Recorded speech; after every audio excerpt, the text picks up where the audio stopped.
bees are dying, and our survival depends on them. That's why 4RB's created the Pure Wave Cell, a breakthrough quantum device proven to help hives thrive, doubling colonies and boosting honey production naturally. Every jar of our Pure Wave honey fuels this mission, supporting beekeepers worldwide. Visit 4RBs.com. That's the number 4RBs.com, and use code WITF for 20% off. Save the bees! Save us all!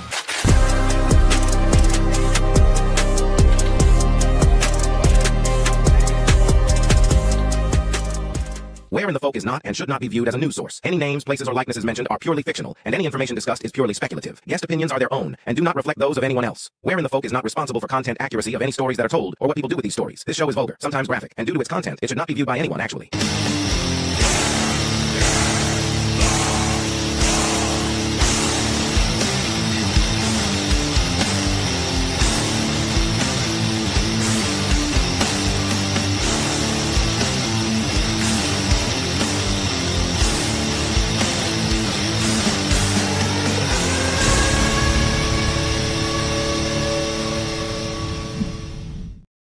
Welcome to another episode of Where in the Folk. I hope everybody's had a great week, and thank you for joining Morgana, Stephen, and myself, Cecil, as we talk about the woman who stole thousands of children.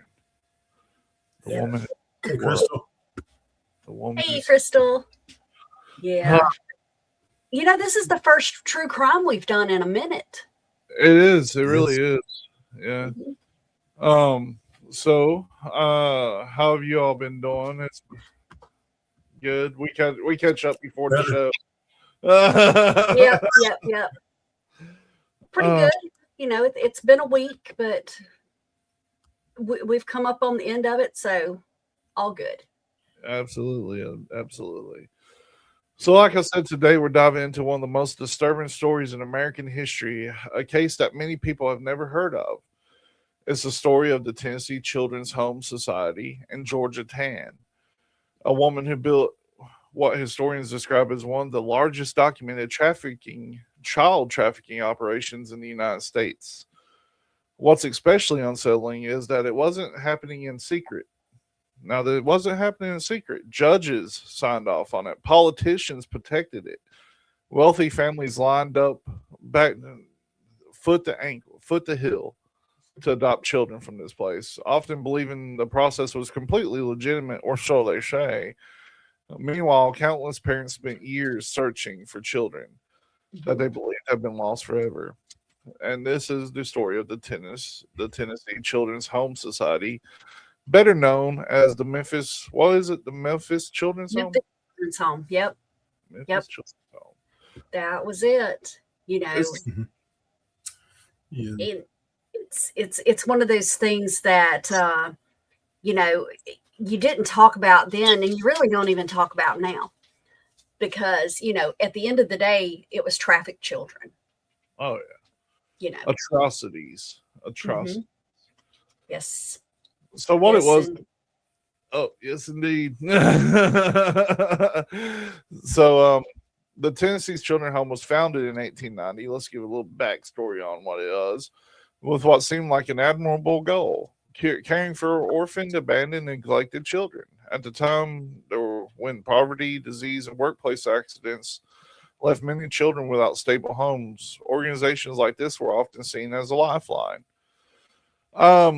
So this, I wonder how many of the orphan train kids ended up here. That's a good connection, because I hadn't really thought that much about that as far as tying things together. What do you think about that, Stephen? Yeah, that's a very interesting thing.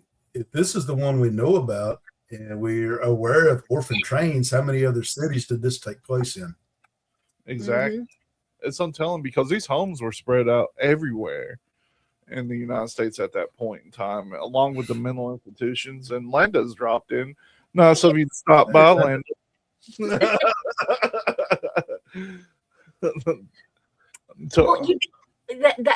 That's I think a very good point, because the thing about Georgia Tann is she liked publicity. She liked to be out there, and so many of these places didn't. I think that's part of the reason that she eventually did end up caught is because of the fact that, she liked being the person everybody went to. She liked presenting the children, and showing this happy home, and, the whole time covering atrocities that were ungodly. Yeah. And Yep.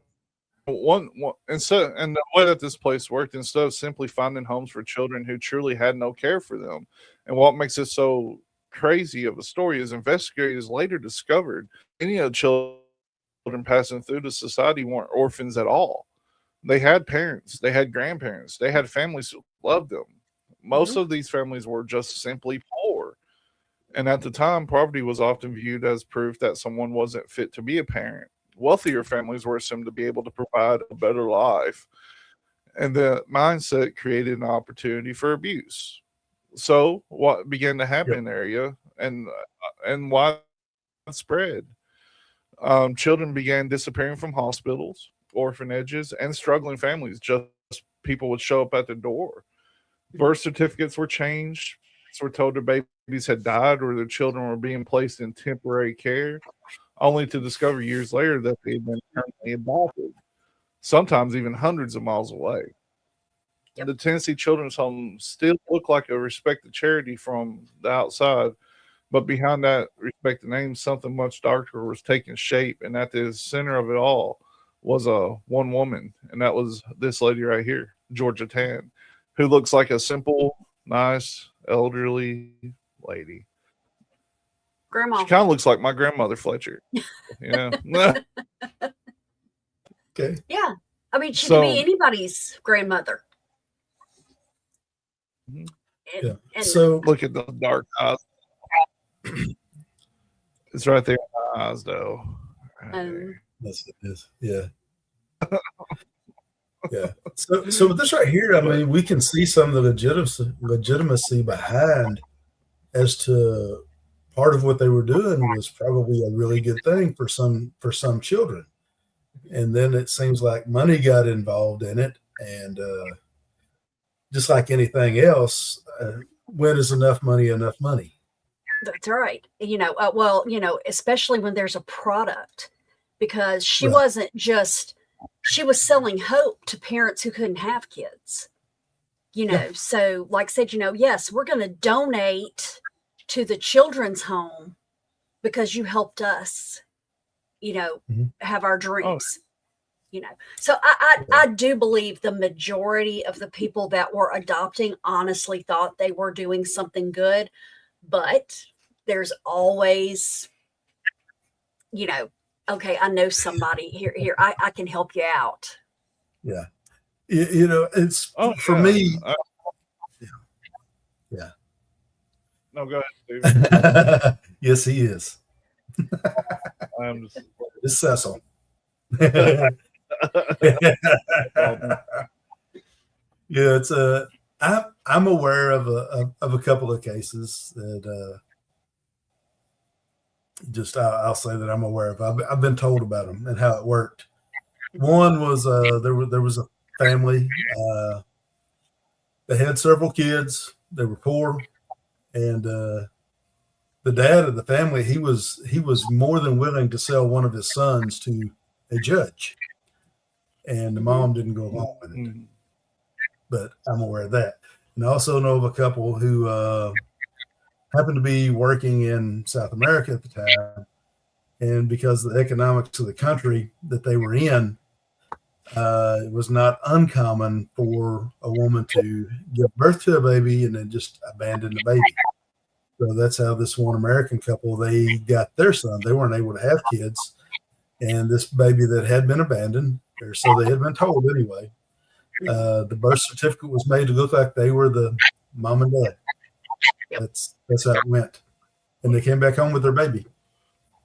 So, and I mean, we know that there are two sides to every story, and I guess I just want to play devil's advocate a little bit, but that doesn't dismiss the fact of what she did was way beyond the pale. Yeah, it's crazy. What's up, Nick and Barlow? I can't say it. Barlow Nick. But yeah. And I mean, the whole thing, you know, they were taking these kids from orphanages and things like that. But the one thing that stands out is they were taking them from homes of just really poverty-stricken people. Mhm. The sad fact of it is they wouldn't really have to try that hard anymore. It doesn't seem like, because even in today's times, locally, even ever since I was a little kid, I've randomly heard of people selling their children off. You know, There are pictures from when the stock market crashed. You know, there's one that I know everybody's seen, the woman, you know, that has the sign up that she's selling her kids, you know, and you know, desperate times. I totally get that, but you know, when you do something, you know, when you give up your child, because I feel like this is a lot of cases. You can't take care of them. You can't feed them. They're starving, and you're trying to give them a better life and a better home. So, you know, I mean, I think in a lot of cases, and in a lot of cases with Georgia 10, you know, they would take these children and tell them, you know, we can have you arrested for this if you try to make any noise or if you try to do anything. You know, we can have you thrown in jail or in the workhouse and stuff like that. what's up, Muff? What's that say? Muffset. Welcome to the chat. No, I can dance, but you got to pay extra for that. I was on the dance team. That's on his website. We'll That's send right, that lady. but that's the paid part. You got to subscribe. Oh, I do it. It's all good. Oh, man. But They're on you already. So.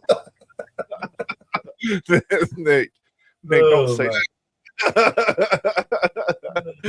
that. But yeah, I mean, it's crazy the way that these things work back then. But I know that more than one of us here are firmly under the belief that we're not told everything about history. And I believe at the time this was probably pretty common, unfortunately. Especially if you go into the factor of the orphan chains that supposedly took effect, you know, when parents didn't come back from wars and whatnot, that sent children out across America. I firmly believe that a lot of those kids were taken from families, you know, and their parents were put in mental institutions that were speaking about the way that things really were. So, it's all good. Totally agree. Hey, Cecil, you do have a fan in here tonight.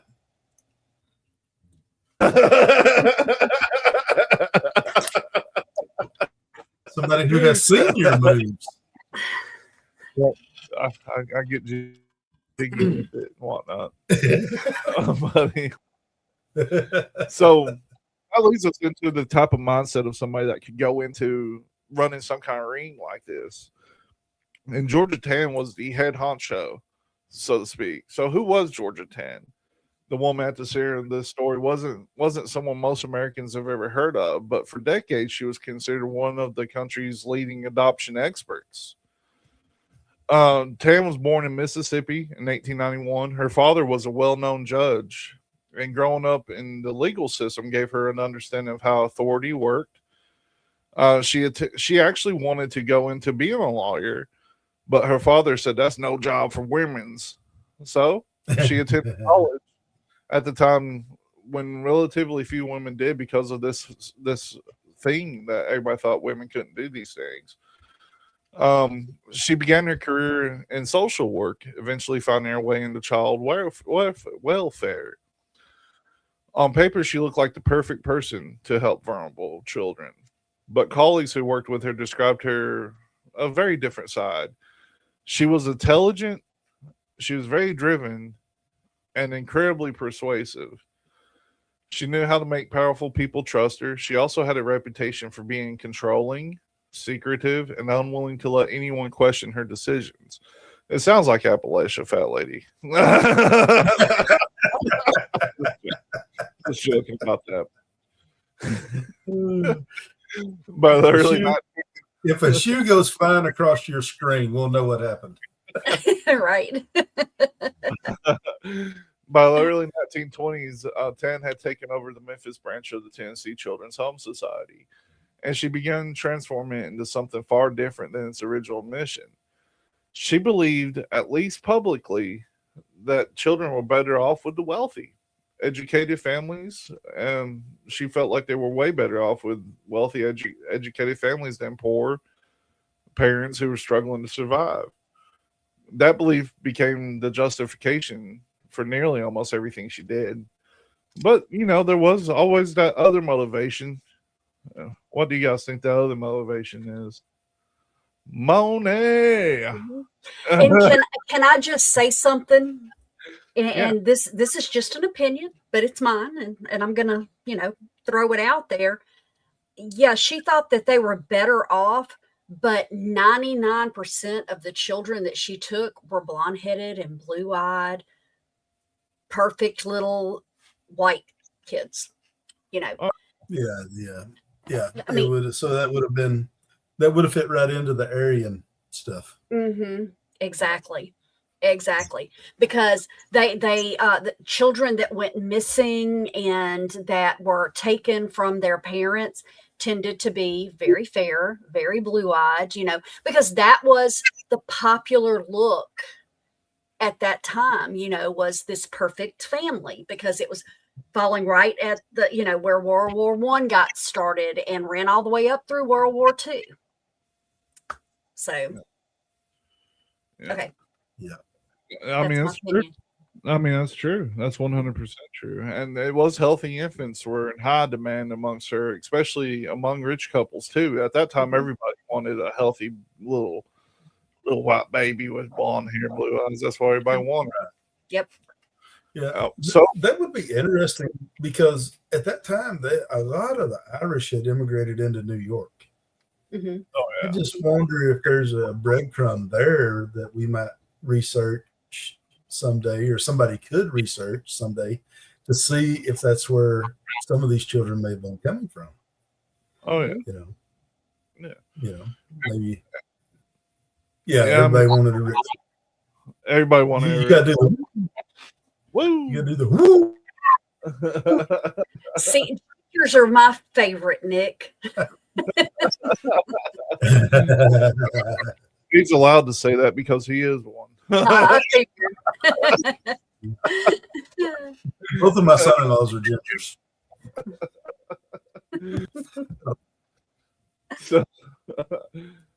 So instead of waiting for a child to become legally available, Tan created a system that could supply these babies very quick and effectively. Adoptive families were often paid what they believed were legitimate fees, but behind the scenes, those payments generated enormous profits and helped fund an expanding operation. So as her reputation grew, of course, influence is going to grow. The judges that trust her recommendations, they trust them without any questions. Hospitals called her when babies were born to unmarried mothers. That was another one that she snatched babies away from. Social workers referred families in crisis. And before long, Georgia Tan had built a relationship with people who could make paperwork disappear, approve adoptions with little oversight, and silence anyone who raised concerns. The frightening part was that Georgia Tan had power. It was that almost nobody challenged it. It was untouched power. And to the public, she was saving these children. To grieving parents, she was the person who had taken care of them when their child passed away. And as her network expanded, so did her confidence. Because once you have judges signing your paperwork and politicians standing behind you, it's really easy to believe you're untouchable. That's the one thing that stands out to me about Georgia Tan, is just the huge influence that she actually had amongst all these people. But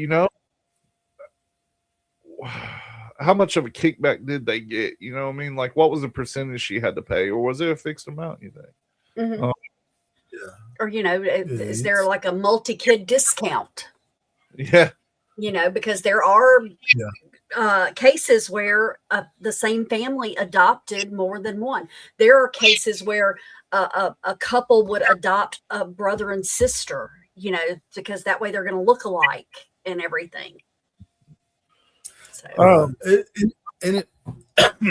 sorry to interrupt, and hopefully I don't cough. But the way part of this stuff worked, you know, as late as the 70s, 80s, 90s, stuff like that. Whenever a politician would do a favor for somebody, they wouldn't necessarily get a kickback instantly. mm-hmm. But whenever they decided they wanted to go on vacation or they needed some mad money to go spend, that's when the call would come in for it. Mm-hmm. So, yep. Yeah, I mean, that's exactly right. Don't feel ignorant about that, Crystal. That's kind of a fringe topic, the orphan train. I think we talked about it, but it was way before we ever went like to where we were doing live episodes. That's a old episode. We might need to revisit that sometime, but that's part of the Tartarian like theory. Yep. So we'll talk about it again one day. One day. Just to get a refresher out there. Yeah. But yeah. Essentially the orphan train was what it sounds like. They put a bunch of kids on trains and shipped them across America to random orphanages and stuff and had them farmers would like buy the kids to work on the farm, and you know, and not the theory behind on farmers, but and the theory behind it is that these kids were taken from their parents and their parents were put into mental institutions and things like this, which were rampant back then because they were trying to change what people knew about history. Is the one that I know about. Stephen, do you know anything else about it? Like a quick rundown? Yeah. Quick rundown on that stuff right there. I mean, we used to have asylums all over the country. They were in every state. There were multiples in every state. Here in Arkansas, the I don't know. I guess in Denton or Bryant, I guess they still have one there. You know, but yeah, that right there. Also, another thing to consider, you know, was the child labor laws. There were no child labor laws at that time. So if a kid gets shipped off to the farm, they were either laying bricks or they were working like a grown adult at the age of 8, 10, 12 years old. I mean, of course, that wasn't just for these adopted kids. That's how it was for kids who were born into families back then. When you were old enough to work, you went to work. So at that time, the more hands you had, the easier it was to work the farm or to work whatever and perhaps survive. Yeah, the cover up of history, there's no doubt. You know, I mean, especially when we get into the Tartaria stuff, I mean, you find out where the Chicago fire was a big fire you've known about. But if you go to researching it, you'll find out that there were also fires in Tennessee. There were fires in other states, multiple other states that burnt down huge cities. All somewhere in the same time period. So yeah, there was something. What we've been told was one thing, and what actually happened, it seems to be something else. Yeah, and hey, what's up, Ron? Hey, Daisy's awesome. But yeah, and to expand on that, the fires took place usually there had been previously sites in those cities that were part of the World's Fairs that they always seem to put together within a 2-year time period. Right. You can go back and check our catalog. It's the Exposing the Expos episodes. I think there were 3 of them, followed by the mud flood one, and we talk about all that in that. So yeah. Well, that, you know, and a lot of that happened before photography was a big thing. So you can't even say, oh, this existed, because there's no technical proof of it. But except, you know, for hundreds and hundreds of people talking about it, and you know, it's those shared memories that, you know, we've all gotten wrong over the years. Right. The craziest aspect of it, the craziest thing about it too, is how they explain that they built these massive, elaborate cities basically for these world fairs out of paper mache. Yes. You know what I mean? Like, it's paper mache. 100,000 people a week went through them and didn't hurt anything. Yeah, didn't tear anything up. Exactly, until the fire. Till the fire came in and took it out. It's not. Yeah. That's for a different show, though. One we've already done.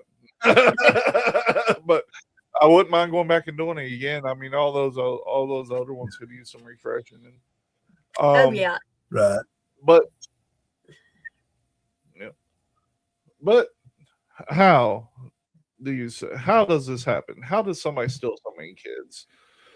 So just put yourself in the place of a young mother in Memphis during the 1930s. Your husband's been out of work for weeks, money's tight, but your children are fed, they're loved, and you're doing everything you can do to keep your family together, but time's running out. You know what I mean? And then Mhm. somebody just knocks on your door. Maybe it's a social worker, maybe it's a police officer, maybe it's someone from the Tennessee Children's Home Society. They tell you your children will be placed in temporary care until you can get back on your feet. They assure you it's only for a little while, trusting that they're there to help. You agree. Who wouldn't? My child be taken care of. I can get back on my feet and my kid can come back home. But weeks later, when you go to get your child, or months later, whenever it may be, and you go get your child, but they're gone. Or imagine even that you're an unmarried woman giving birth in a hospital. At the time, there was a big stigma surrounding single mothers, and many had little support or legal protection. Some women even later reported being pressured to surrender the babies while they were exhausted, medicated, and frightened. Others said that they were falsely told simply that their newborn had died shortly after birth. That's the craziest one. Now your child passed away. I'm sorry to hear that.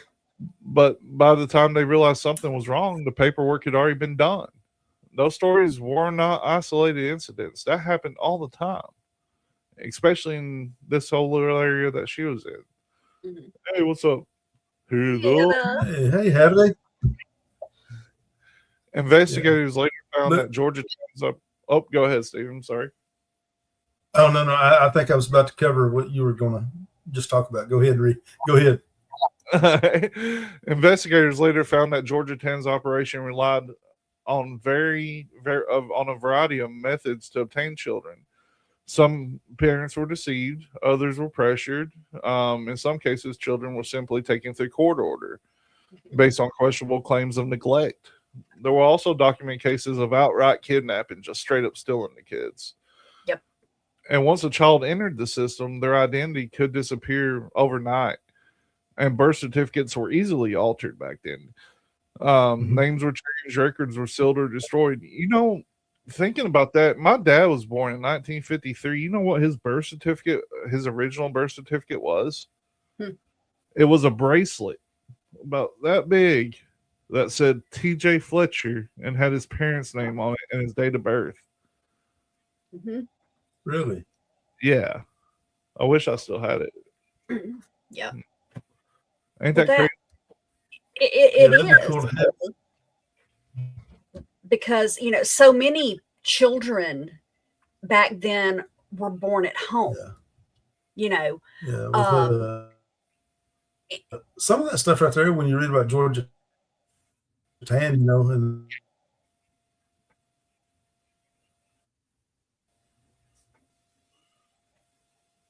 what happened? There was a glitch in the matrix. my computer screen dimmed for a minute. Okay. But children were often placed with adoptive families in other states, making it impossible for their biological parents to find them. Because once the child is adopted, the child is gone. The paperwork is gone. And for adoptive families, the process often appeared completely legitimate. They paid the fees, they completed the paperwork, and they believed that they were giving the child a loving home. In most cases, I would like to think. Many likely had no idea that the child they welcome into their family had been taken through fraud, coercion, or wars. The tragedy reached both sides. Parents lost children they desperately wanted. Children lost their identities, and adoptive families unwillingly became a part of a system built on deception. As Georgia Tech's reputation grows, so did demand. So, everybody's hearing, like, you can go down in Tennessee and get you a baby, no problem. You just got to have some money. And wealthy families from across the country wanted healthy infants, and Ten had built a network capable of delivering them. The network, though, would eventually reach some of the biggest names in Hollywood, too.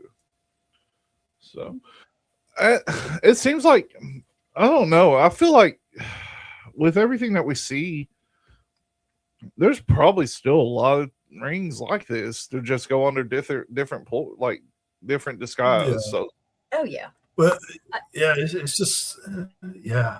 I mean, how many missing children were reported here just a couple of years ago? In a year? What wasn't that? How many hundreds of thousands? there was a lot. Let's see. I'll It look was it in up. hundreds of thousands. Is that not a modern day version of this? Well, Yeah. and another thing to keep in mind too, when it comes to trafficking, is how many young teenage girls are taken to be broodmares. You know, Yeah, right. So in the I mean- United States alone, in 2025, 305,339 children under the age of 18 were reported missing in the United States, according to the FBI's NCIC database. mhm, 305,339. yeah. That's entirely too many kids to go disappearing. Yes. And Yeah. those are the ones you hear about. Yeah. You know, Right. how many? I mean, I just recently, like a week or so ago, read about some woman being arrested for trying to sell her child to some creeper online. You know, if she hadn't been caught, nobody would have ever known that. You know, it just would have happened and it would have just been another child that was a victim. Yeah. You know, and that's that. Yeah. There are definitely nightmare stories that are told, whether they're true or not. I can't prove or disprove. Right. I've definitely heard some nightmarish tales Mhm. Well, here's, about some of the stuff that goes on. if only 1 out of 10 is true, it's one too many. You know, Yes, absolutely. I mean, it's just that is okay. You can get by with a lot, but if you mess with a kid, an old person, or a dog, you know, and I'm not putting an animal in the same, you know, of course a human is more important, but it is someone that is weaker than you. It is a being that relies on you to take care of it. You know, it takes a really special level of sorry, you know, to harm those that can't take care of themselves. And So no, there's- that the number's actually wrong on this, by the way. Mhm. There was actually 498,038 missing. Oh, that's missing persons. I'm sorry. I interrupted. You're fine. Yeah. That includes people over 18. Mhm. Yeah. Well, you know, one thing that kept coming back to me, you know, when like I said, because I actually first heard of Georgia Tan. I think I told you all this before we got started, in a fiction book. And just the girl that wrote it did such a good job. And at the end, she talked about how she started the story. Then she ended up going or finding someone that was actually adopted from there and collaborated and everything. And that kind of sent me down it. But it occurs to me that these two cases are totally different in a lot of ways, but they do share a pattern, and that's Georgia Tan and Jeffrey Epstein, because they both built systems that depended on the same three things: vulnerable victims who had little ability to protect themselves, wealthy or influential clients who benefited from the arrangement, and powerful people who either participated, enabled, or simply chose not to ask difficult questions. And you know what's really crazy, out of that number of missing children under 18, they report that they found 4,700 to 6,000 of that. That's not good. That's not good turnover. No, 500,000 kids, and you got back less than 10,000. Yeah. I mean, that's insane. I mean, you know, and like I said, Georgia Tan, she wasn't just selling children, she was selling dreams. Oh yeah. You know, because like I said, you know, the majority, and by all means, not all of them, but the majority of these people who got these kids, honestly, just desperately wanted a child. Oh yeah. You know, so and that's just a tragedy that, you know, you think you're doing the right thing, and the whole time somebody else has suffered because your dream is coming true. But anyway. I mean, that's true. It's 100% true. Mhm. Let's see. I'm looking something up. Mhm. Bear with me. I'm sorry, but I don't know. Like, this was out in the open. Like this, how did people not know for Mhm. so long? You know, she Yeah. ran for a while. Yeah. Like 30 years. Yeah. Yeah. 30 years is when she was in charge.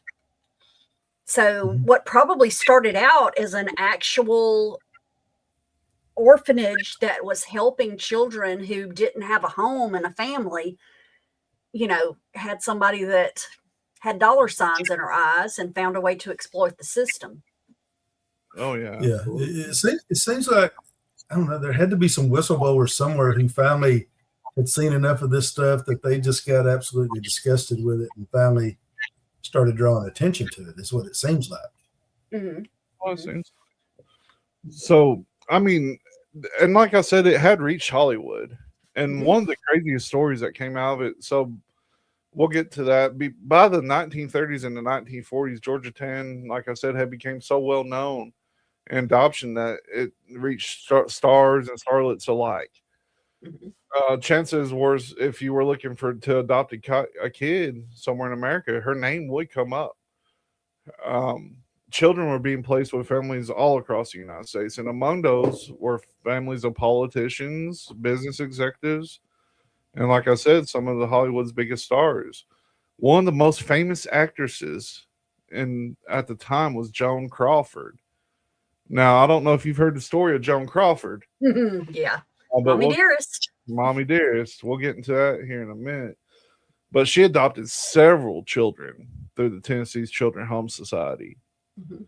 So, Morgana, you probably know a little bit more about Mommy Dearest. For the people that don't know, the only thing I've ever done is watch the movie. Right. So, Well, you know, my understanding is that Joan Crawford, you know, the huge actor, um, adopted. If I'm not mistaken, two of her adopted children came from Georgia Tan directly, Mhm. and after I think it was after maybe it was after she passed away, her daughter came forward and told everyone about the horrific upbringing they had had. She was manipulative, she was abusive, you know. These children had a horrible life under Mm. her, you know. Yeah, it's crazy. If you want to get into it, go read the book. I suggest watching the movie. I like books that are pictures. So they may not always say the exact same thing the words say in that little square thing you get, but Yep. they, Well, they get around it. let's see. She adopted 5 children total, and the older 2 came from Georgetown. And she ended up disinheriting the 2 oldest ones. So let's see, Christina. Yep. I'm looking. I'm looking. So, like I said, you know, she always went around. You know, she was a doting mother. Everybody talked about how wonderful she was, but she had an erratic temper. She had severe punishments. She would do photo ops, giving her children gifts and stuff for holidays, and then when the cameras went away, she'd take it all back from them. And like I said, you know, this Take is it back to Walmart. allegedly, yeah, yeah. So, like I said, you know, evidently it was pretty rough. Yeah. So, So I mean that basically cemented Georgia Tan's reputation right mhm. there.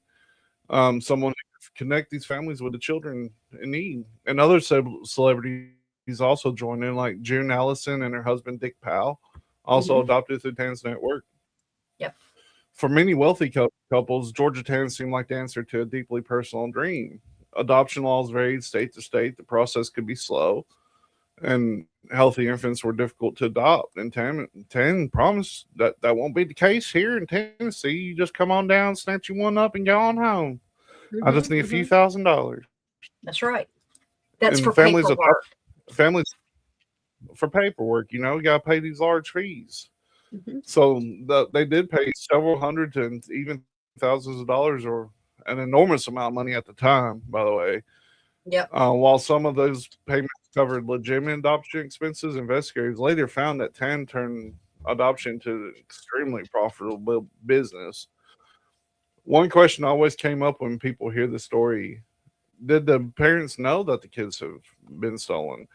I would venture to say some of them might have known, but we may never know. The majority of the people that would be tied into this are no longer with us, and a lot of these kids are gone as well, or getting up there in age. However, many people believe they were complete legal adoptions that through all respected organization. They filled out paperwork welcoming children, and likely never imagined that something else, another family, was desperately searching for that child. And that's what makes this story so heartbreaking. Is that there were people that were looking for their kids, never to find them again. Right.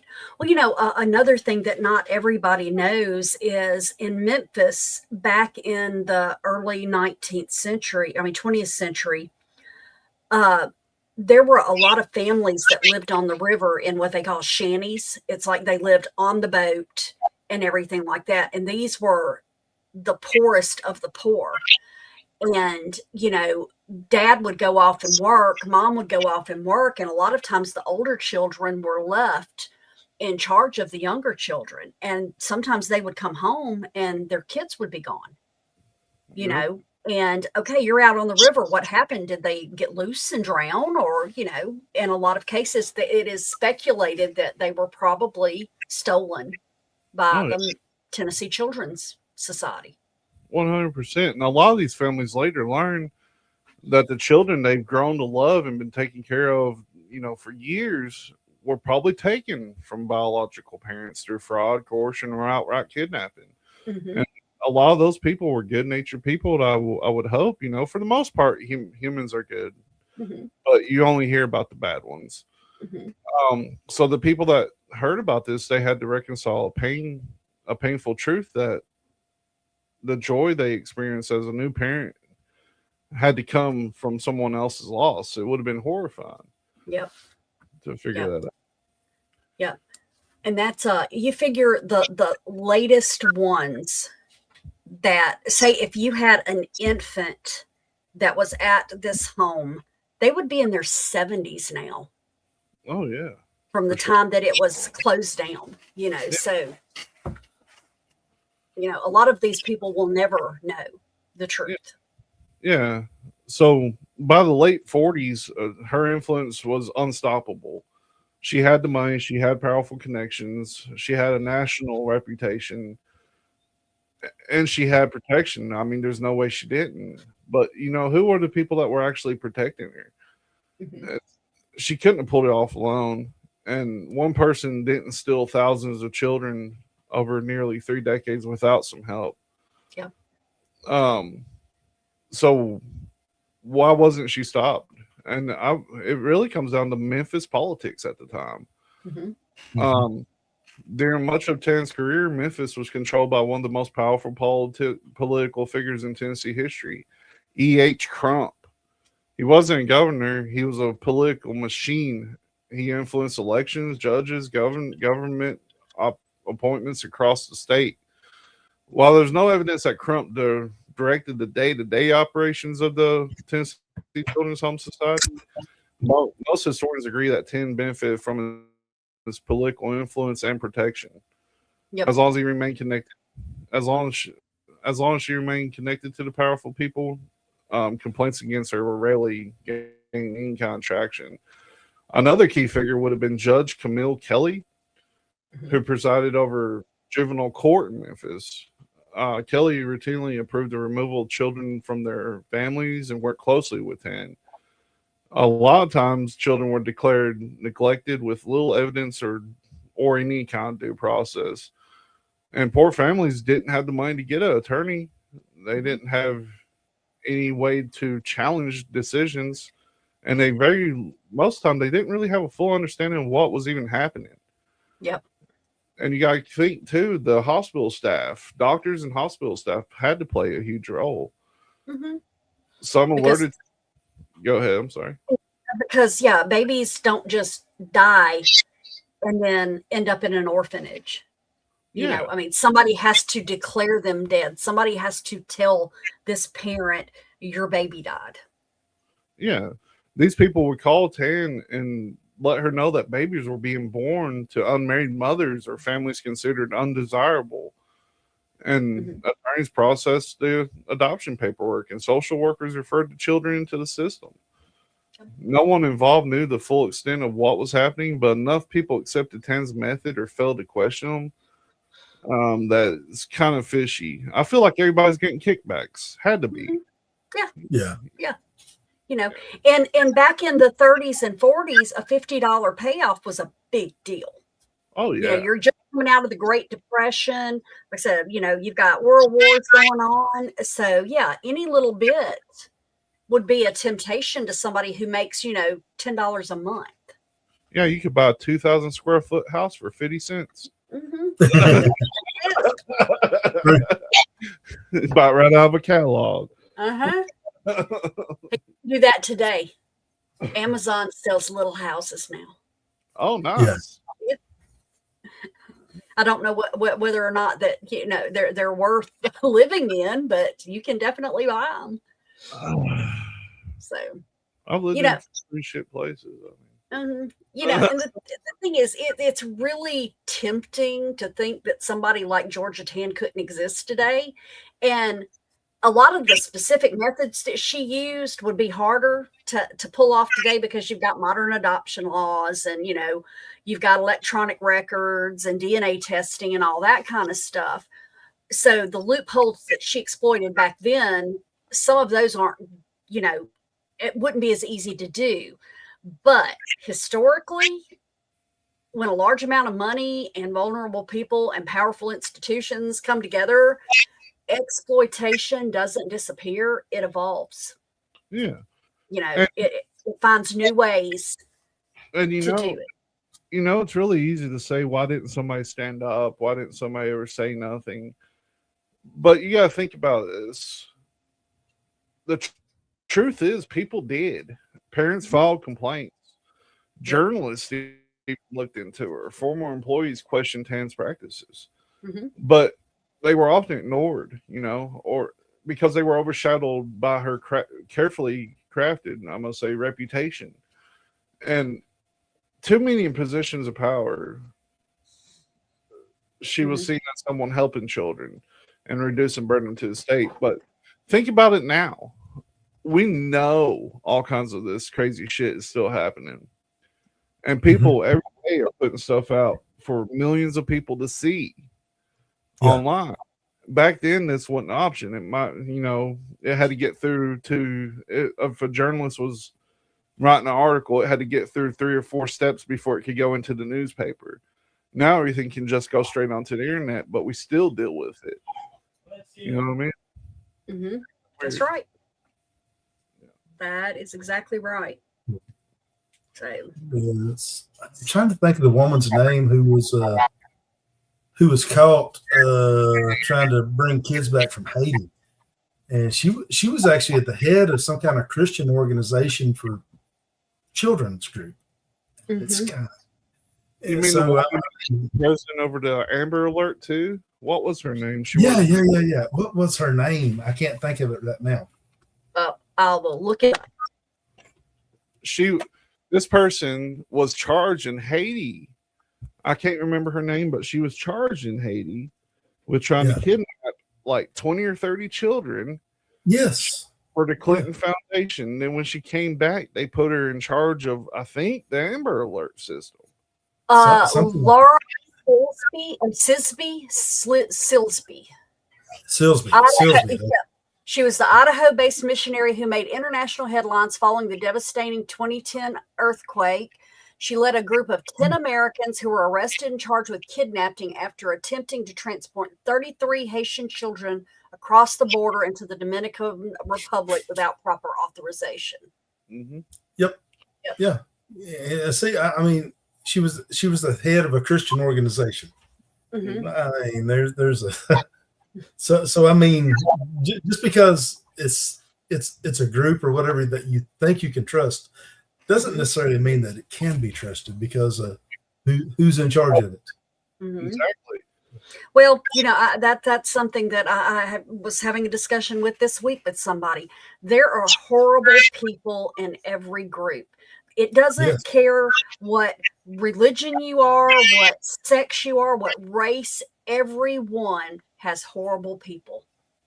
Oh yeah, absolutely. It's Yep. that's the bad thing about it. So it's Yep. Yeah, Yep. horrible. Just like good people, we can all share different beliefs and different religious systems. Horrible people can too. You know what I mean? That's right. yeah. And the thing is, a lot of the horrible people are the sociopaths, psychopaths, and things like that can trick their way into a high position. Yes. Exactly. That's the reason why we see like these nefarious people with all these high positions. Like, how did they even get there? It's because they don't have a conscience and they get top. What was it? Was it Ted Bundy? Was he the one who had a body in the trunk of his car and got pulled over by a cop for having a taillight out?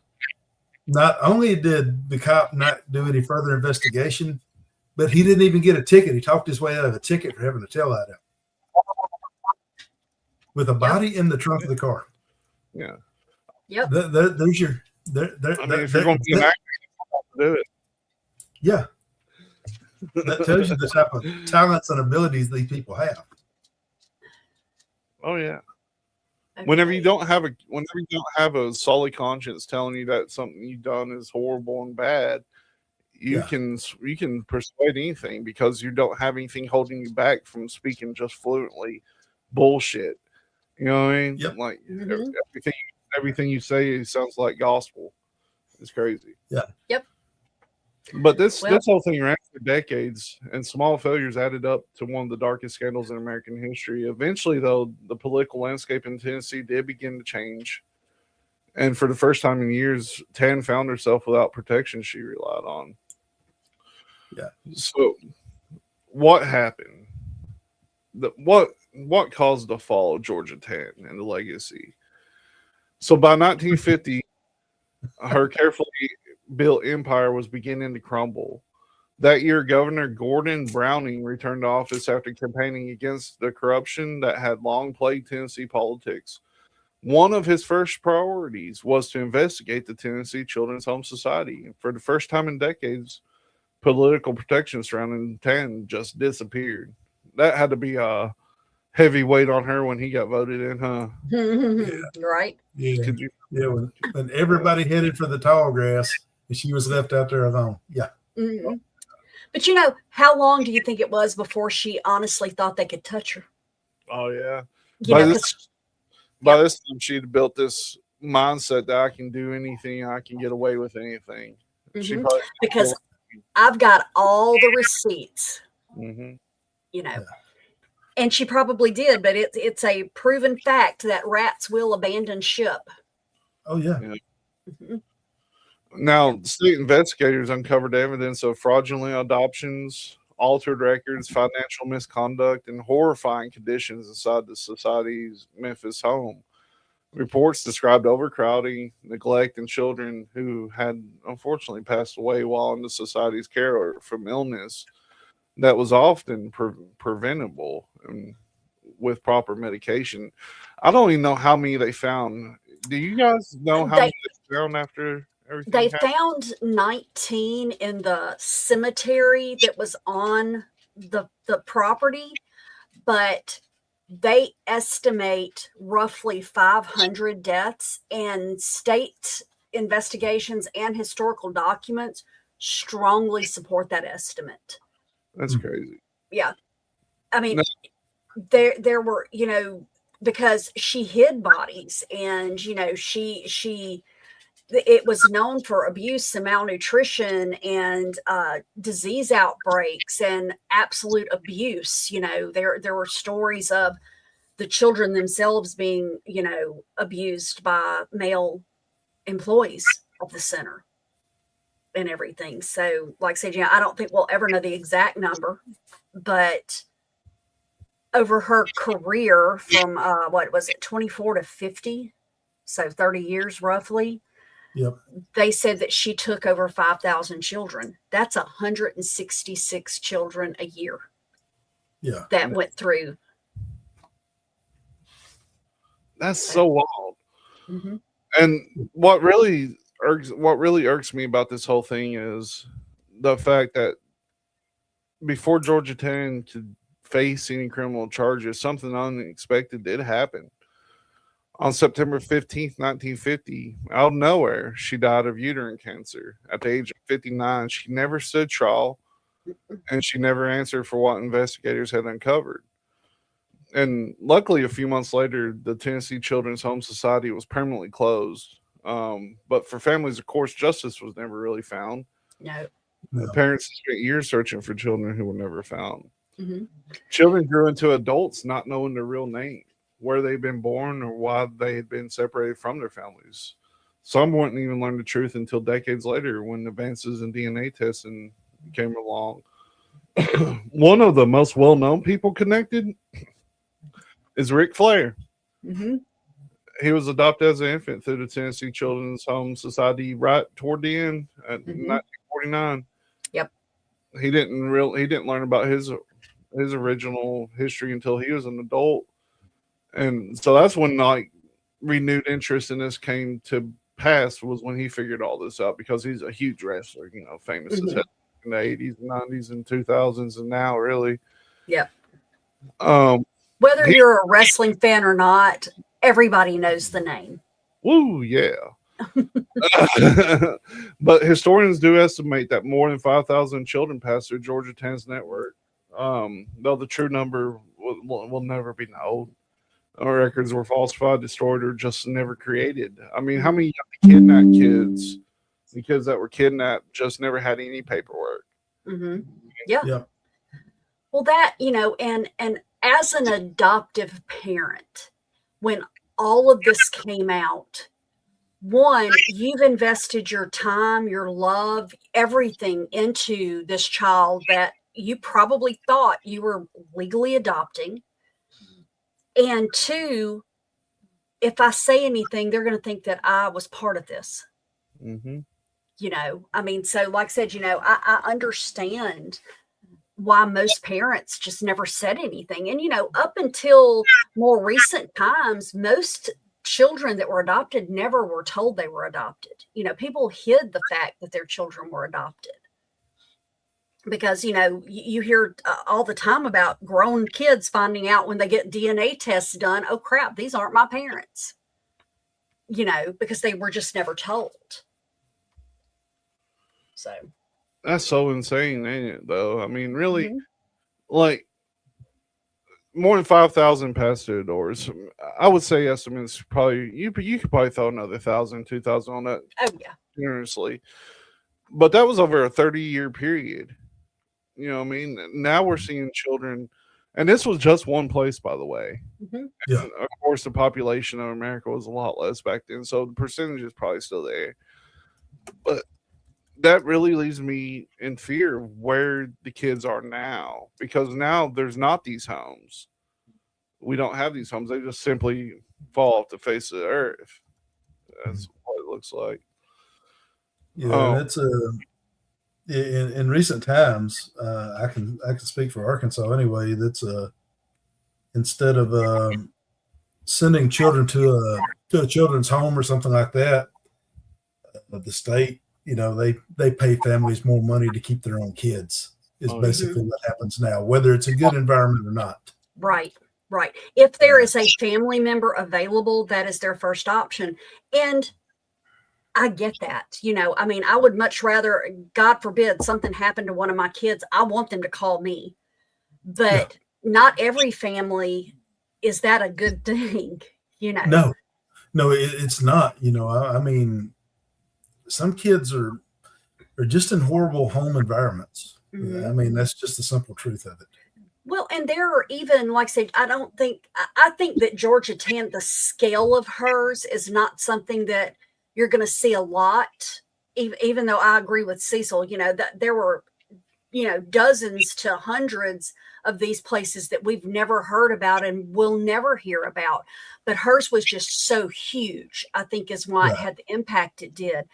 But there are places right now where a kid goes into the foster system and then get dropped off at someone's home, and there are 10 other kids there because they do get a check every month. This is an income for some people, and those children still live in horrific conditions. Yeah. And there's no doubt that there was a lot of these homes back then, because when you hear people that were orphans from like the 50s until whenever orphanage just stopped being a thing, like in the early 90s probably, you never hear them go, oh, it was the best place. You know what I mean? Like, I've never heard a person ever that was an orphan talk about how awesome their time in the orphanage was. You know what I mean? It seems like it was pretty rough all over. And the foster thing, I know some really good foster parents out there. Oh yeah, there are. Oh yeah, absolutely. Yeah. I also know some of my friends growing up were in foster care, and they were not in the best of situations, even in foster care. So, it's still one of those things. Like, it's the luck of the draw, it seems like.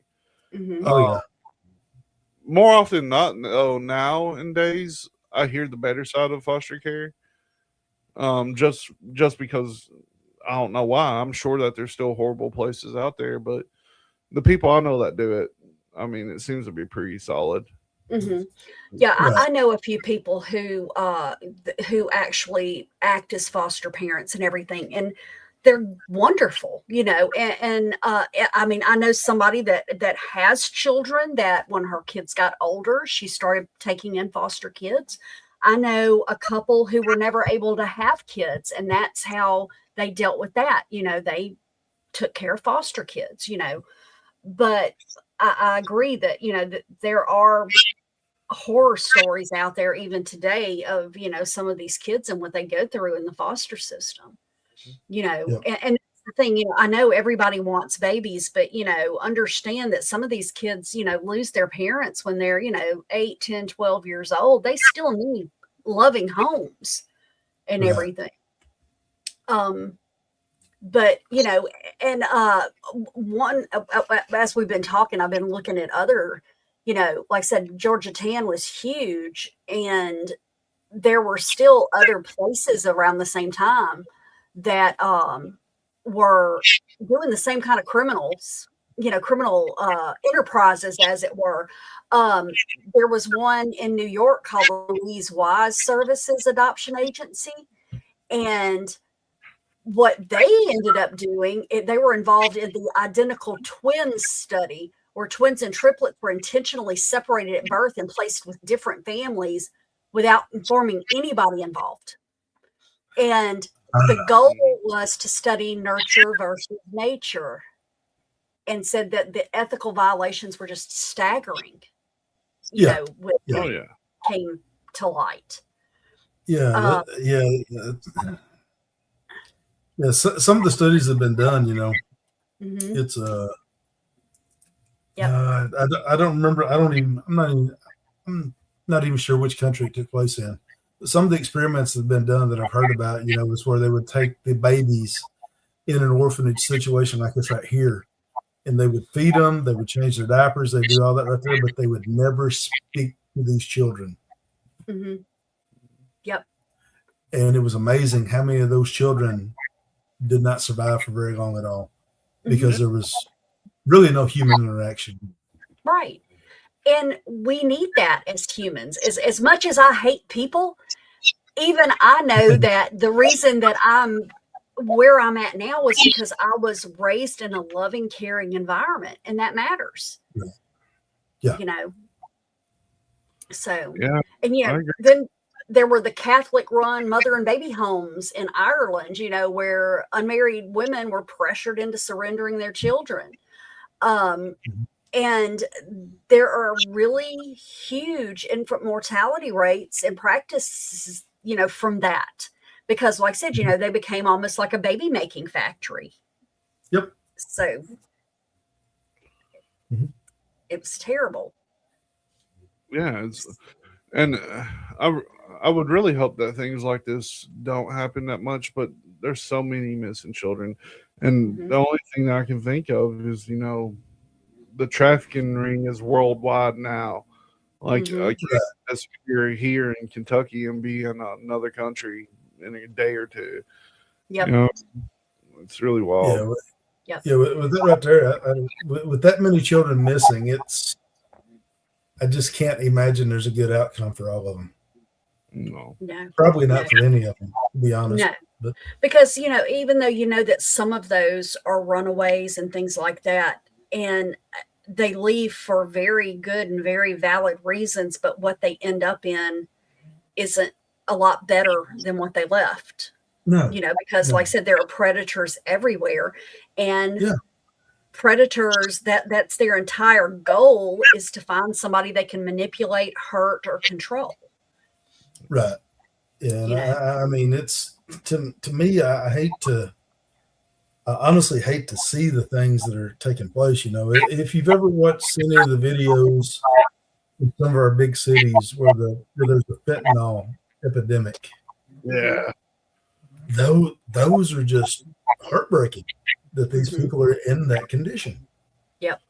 Yeah. And a lot of the you cannot convince me that it couldn't be stopped. Our government could do something to keep it from coming in. Well, I mean, we can pinpoint a person on the other side of the world and take them out without hurting anybody around them. So the ability's there, but that it's control. You can control a population if you either drug them, starve them, keep them pissed off at each other. Why fix that when you're doing everything you want to do because you've got all that going on? I mean, that whole right now, things are getting a little pricey. I've been to the grocery store twice this week, bought maybe 2 or 3 bags of stuff, and cannot get out of the grocery store without spending at least $50-something, 10 or 20. You know what I mean? Yeah. And the price to even get to the store is high now. It's what you just said rings so true to about how total control is obtained. Yeah, it's really strange. But this story, as dark as this story is, it's also a story about resilience. Parents never stop looking for children. Children spent a lifetime searching for their true identities. And they refuse to give up hope finding one. Yeah. More than 75 years later, the names of many of the kids are still unknown, but their stories deserve to be remembered because history isn't just about people who committed terrible acts. It's also about the people who survived them. And, we're in a situation now where in history it's going to be about the people that persevered, I believe, in the future. Just sucks being here right now. Living in the time. I want a different timeline, damn it. I'd love to get back to the 90s. Say what's the deal about Bill Clinton? I remember being a kid in the 90s and we were poor, but we had a pretty good time. Yeah. Economically, the 90s were a really good decade. Mm-hmm. Yep. They were. It's pretty sweet. But that's the story of the Memphis Children's Home. I'm sure there's more that could be included in it, but that's the blunt of it. A woman And I can't help but think that society at the time molded her into that kind of sociopath. Mm-hmm. When she's a Right. little kid, she wanted to be a lawyer, and it's like, well, you can't be a lawyer. You're a woman. You know, Mm-hmm. like, well, let me show you what I can do. Yeah. And went out there and did that. Swallow. What is the old saying? Absolute power corrupts. And what? And if you hadn't have asked, I could have told you. Yeah. Hang on. Power corrupts, and absolute power absolutely Corrupts absolutely. Yeah. Yeah, something like that. So, I think part of that just had to go with the territory of somebody who was in control and had power. Yep. Power corrupts. Absolute power corrupts absolutely. Oh, Yeah, that's it. That's it. Yep.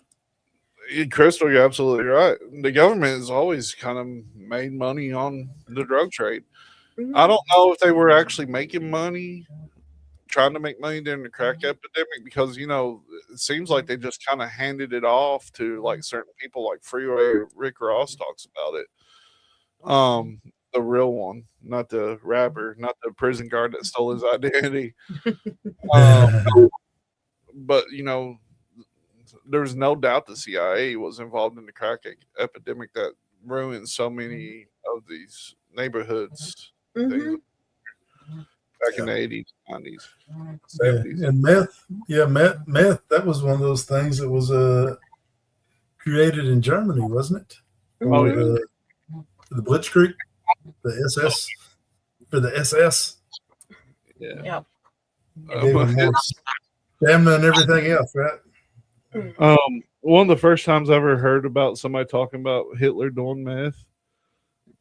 I'm not proud of this. I know this person. They're from my hometown. They might be in prison now. I hope they're doing better, but it's been a long time ago. He got in a car wreck, and the cops asked him if he'd been doing any drugs, and this was a headline in the local newspaper. He said, "Brother, I've been doing more meth than Hitler."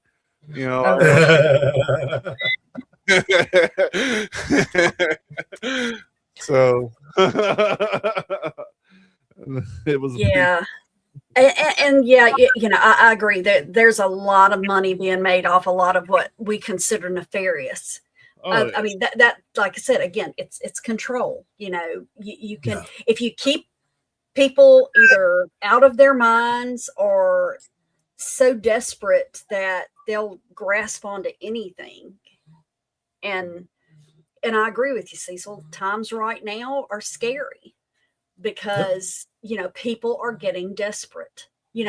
As a parent, the thought of not being able to feed my child, I can't even begin to comprehend what levels I would be willing to go to.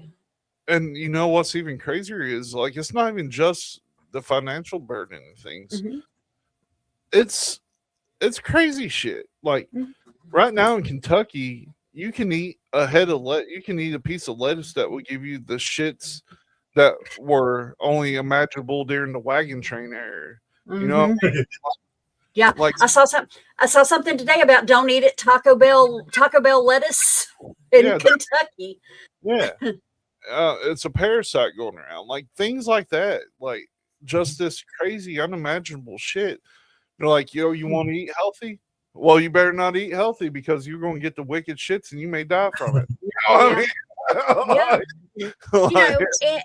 And while I think that we could use less government in some things, there are some things that were actually good, like tracking things like how the hell did that get past, all of our health stuff. Yeah, a lot of that stuff, it comes from unwashed vegetables and things like that. Mm-hmm. I don't know if you've seen it or watched any documentaries or read anything about it. Sometimes the people who pick the vegetables and stuff like that, when they get it loaded up on a truck and they're riding back, if they got to go, I mean, they just go. And if that stuff's not washed off thoroughly before you consume it, well, yeah, this is how you end up with explosive diarrhea. Yeah. There you go, Cecil. Yeah. Yeah. I don't know how it is in I don't know how it is in y'all's area, but the last couple of weeks I went to Walmart, like things are scarce. Yep. You know what I mean? Like Yeah, there like there it, are like empty aisles, or very, like say, very scarce aisles.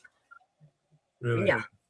like there's not much stuff as there used to be to buy from, like except for Yeah. junk food. Junk food is packed to the fucking rim. Mhm. It's all that is still there.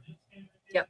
And that's the Yeah. other thing that they try to convince you of. Oh, well, all you need to do is eat healthy, but then they put junk, keep it abundant, and make it cheaper than what healthy food is.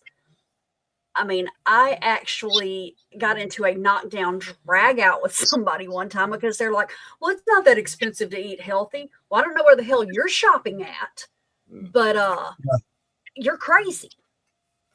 Yeah. You know, when I can buy a candy bar or I can buy a head of lettuce, but I can't afford both of them. Right. Oh yeah, Ronnie. I hope you're all right up there, man. I forgot all about them wildfires. Oh yeah, that's horrible. I was So- looking at that earlier. Yep. Yeah, and I think there's wildfires in Michigan as well. So Yeah. All the smoke from that is crazy. But you has, know, it, you has the smoke made it there. down into? Has the smoke made it down into Kentucky again this year, like it did last year? Not that I've noticed. Not that I've noticed. I haven't Okay. noticed much. It's on its way, though. I'd imagine. I've seen a diagram today it's in Ohio, I think, parts of Ohio. So I don't know if Tully can see or not. The only thing he did when he texted me earlier was complain about something. Hey, Stephen, you but missed it it. may- Tully actually was here last week for a while. Really? Hold up. Oh, cool. Yep. That's yeah. Not only had I lost my voice last week, but I was tired by the time I fell asleep on the couch, and when I woke up, it's kind of, oh no, I missed the show. I planned on just chatting some last Hey, week. we and totally segued into a wonderful episode about music. Oh yeah, we ended up talking. Yeah. But you and Tully played some? No, we just talked. Just talked. Yeah. Oh, okay. Just talked. Okay.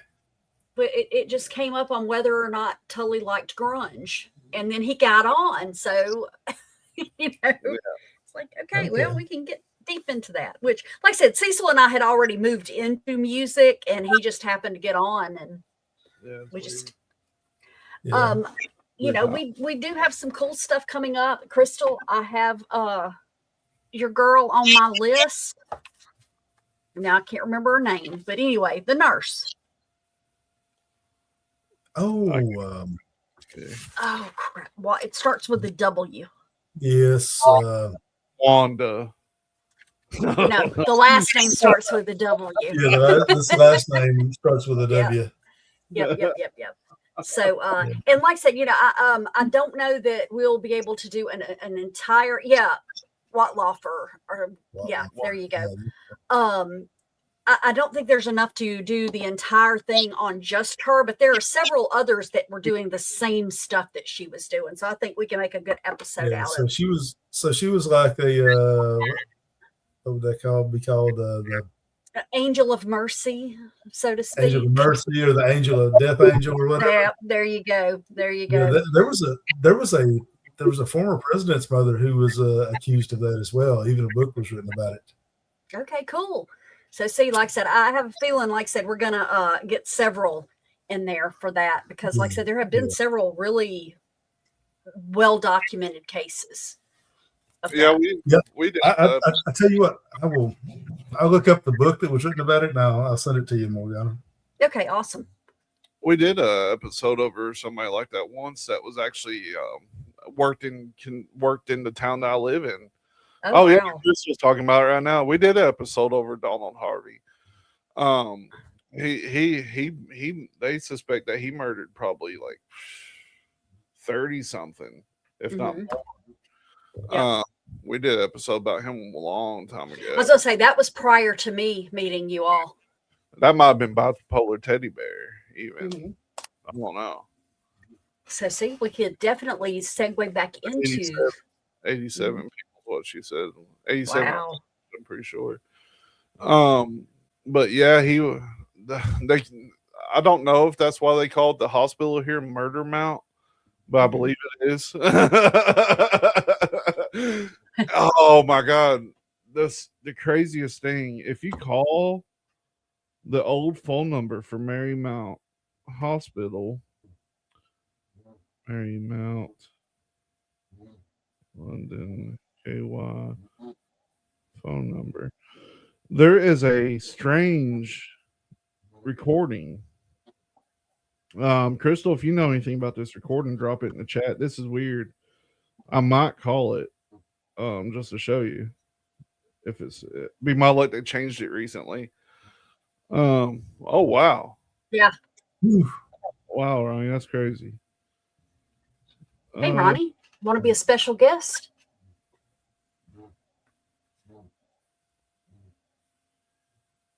I can't find the damn phone number now. Let me see if I can find this phone number for Marymount Hospital. There is it's really crazy. Marymount Hospital, London, KY. Marymount, 39th Street. I hope nobody answers when I call this. It could be. Hang on. Somebody does. Well, Ronnie, I'm glad she didn't kill you.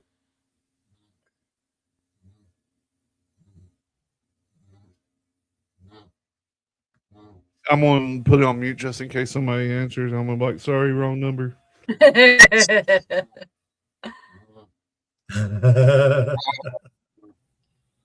No, I want to talk to them. I want to tell them they're going to be an accessory to this right here now. It still does it. Hang on a second. I don't know if you'll be able to hear this. This is crazy. This is so they called it Murder Mount, and the place was supposed to be crazy haunted. It's gone now. It's literally gone. You can never know it was ever there. Now it looks like a field. But hang on. To repeat the announcement, press 1.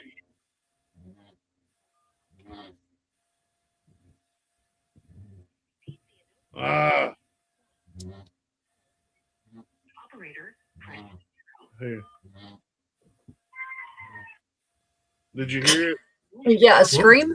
It's a woman screaming. It's a woman screaming when you call that number. And then it goes to repeat the announcement, press 1. So it's crazy. If you want to call it, it's if you want to call it yourself and you're in the States, it's 606-878-6520. And the first thing you hear is a woman screaming. Wow. Yeah. That's crazy. 878-6520. Yeah. Yeah. I just called it, Mandy. Didn't you hear? Hey, you leave her alone. She made garlic butter. Yeah. Oh, yeah. I'm going to try this thing. I've got an idea that I don't know if it'll work or not. And I really like garlic bread. So I had her make her garlic butter, which is really good. And I'm going to go in here and I'm going to make a loaf of bread, but I'm going to pour this garlic butter all over it before I bake it and see if it cooks. Oh, really? That'll be delicious. Some of it to put on it after you bake it. I'm going to do it before and see if it just kind of infuses into it. I'm hoping it does, but it probably won't, but we'll see. Mm-hmm. We'll see. If you want to infuse the butter into it, take cold butter and run it over a cheese grater and mix it into your dough and then bake it that way. I thought about doing that. I even thought about replacing the majority of the water that it takes for the yeast to rise and just putting enough water to make the yeast rise and doing the rest in just butter. I thought about it. Mandy, bread is one of my favorite things, and it is one of the things that I cannot eat. Not often. I love it. And I love fresh bread. My dad was that person. He had to have bread at every meal. If we went and ate Chinese, he would ask them for bread.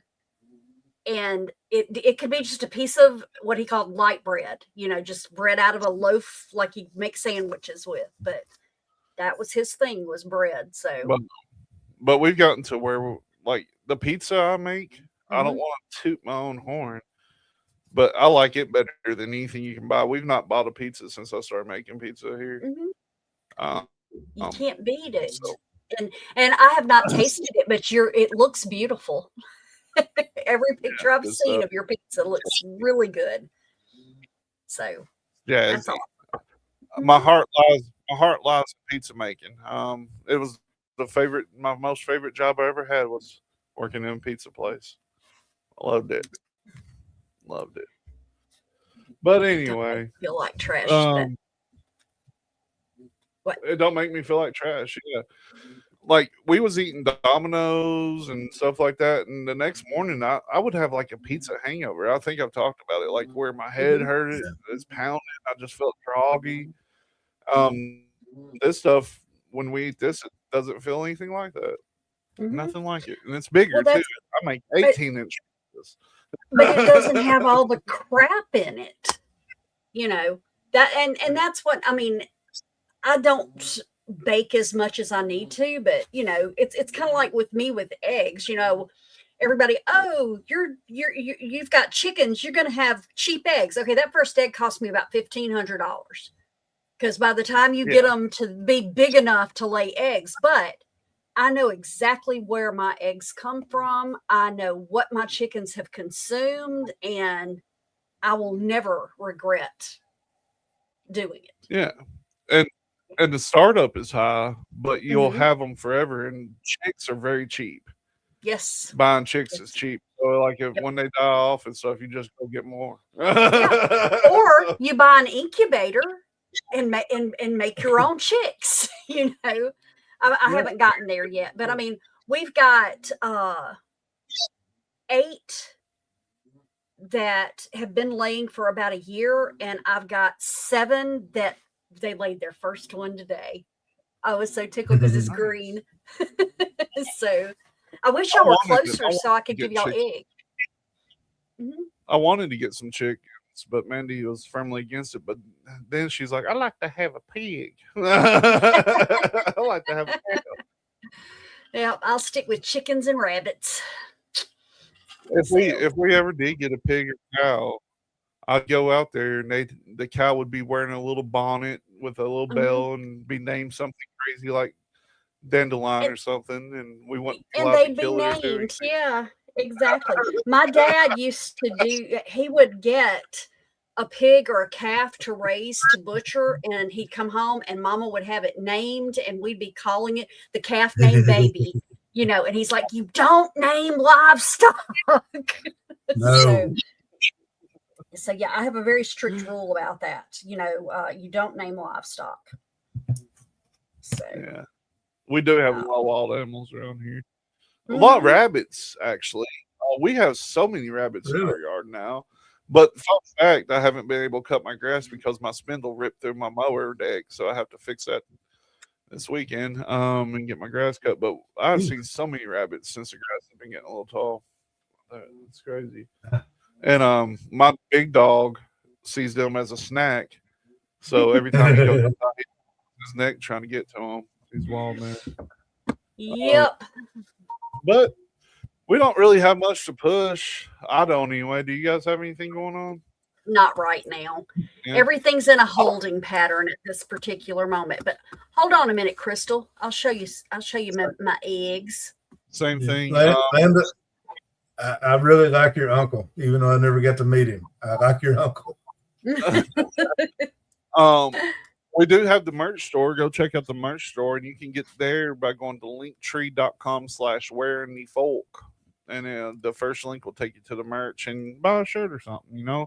Support us. Get a sticker, stick it on the bathroom wall, and say for a fun time, tune in, and just slap it on there. Actually, that's a good idea for a new sticker for a fun time. Uh, Okay. I can't get this to work. Damn it.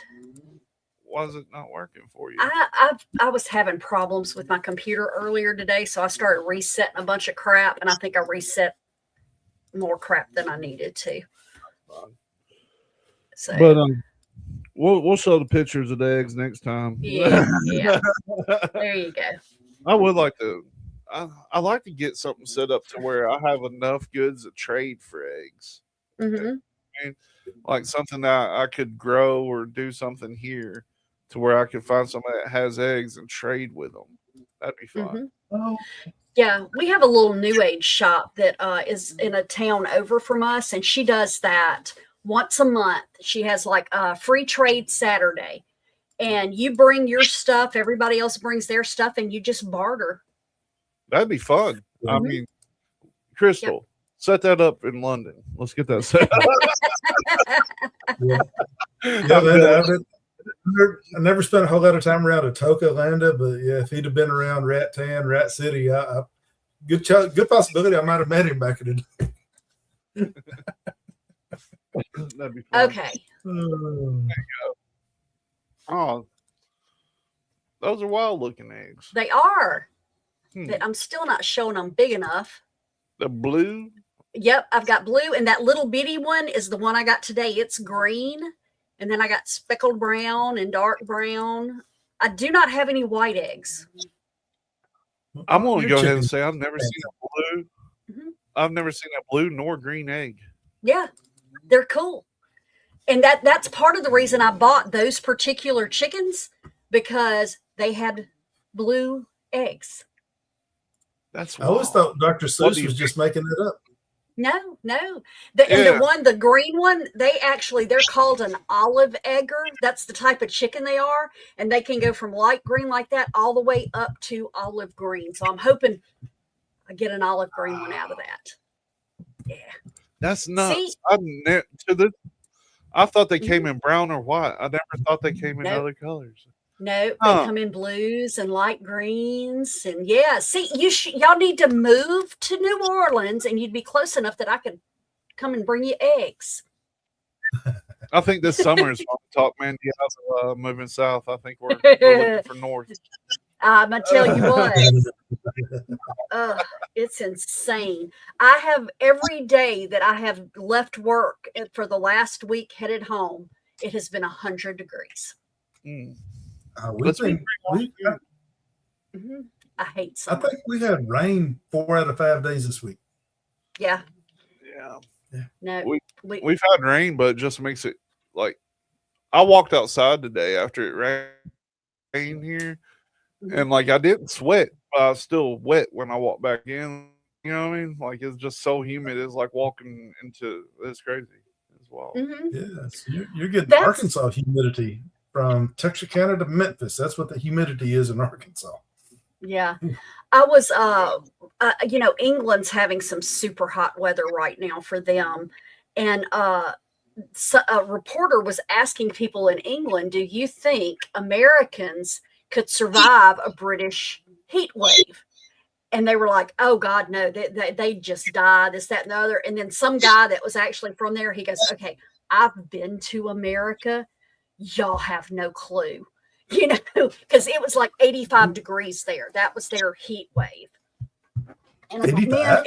I would love 85 degrees without 100% humidity.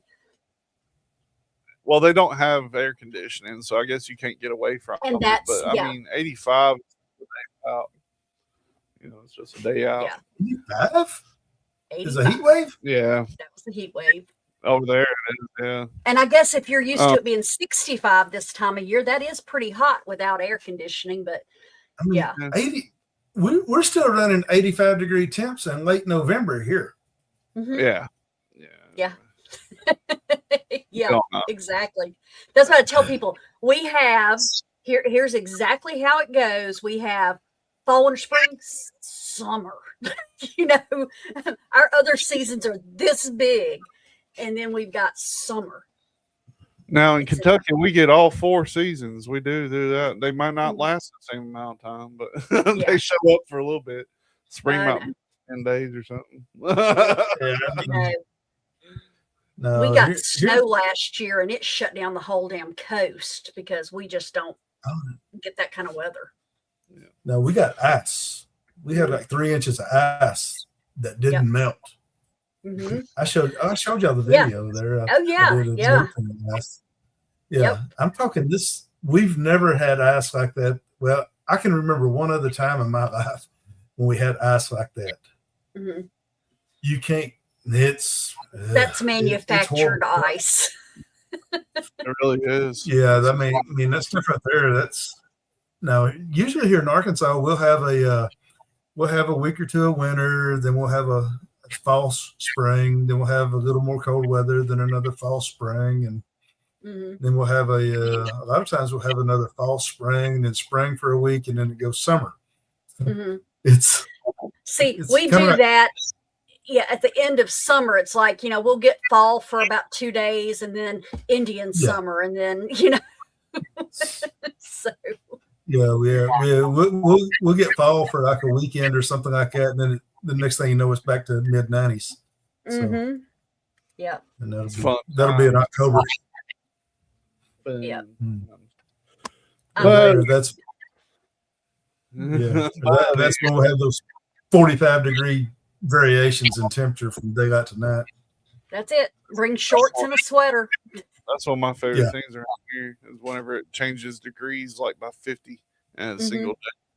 We had that happen like, damn, I can't remember when it was, but like we had a tornado or something in the area, and then we had like snow within like the same 12-hour period here.